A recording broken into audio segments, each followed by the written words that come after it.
தேவனுடைய பரிசுத்த நாமத்திற்கு மகிமை உண்டாவதாக. மதியம் 12 மணி பிரேயர் வாய்ஸ் சாட் குழுமத்தின் மூலியமாக உங்களை சந்திப்பதில் மிக்க மகிழ்ச்சி அடைகிறேன்.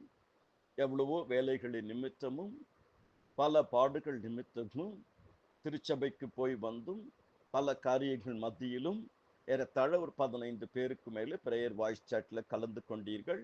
கர்த்தர் உங்களை அபரிவிதமாக ஆசீர்வதிப்பாராக. என்று நாம் தியானித்தது, கர்த்தருக்கு முன்பாக தாழ்மைப்படுங்கள்.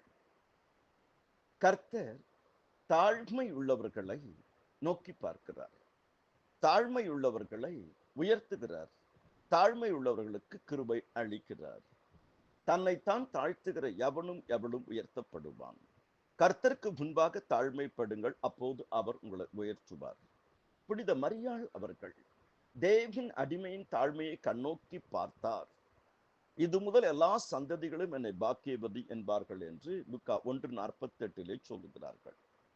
இயேசு கிறிஸ்து அவர் மனுஷ ரூபமாய் காணப்பட்டு மரண பரியந்தமும் கீழ்ப்படிந்தவராகி, அதாவது சிலுவையின் மரண பரியந்தம் தம்மை தாமே தாழ்த்தினார். பிதாவாகிய தேவன் அவரை எப்படி உயர்த்தினார் என்பதை நமக்கு தெரியும். கர்த்தருக்குள் அருமையானவர்களை நாம் நம்மை தாழ்த்த வேண்டும். மீகா 6:8 தேவன் மனத்தாழ்மையை தவிர வேற என்னத்தை உங்கள் கேட்கிறார்?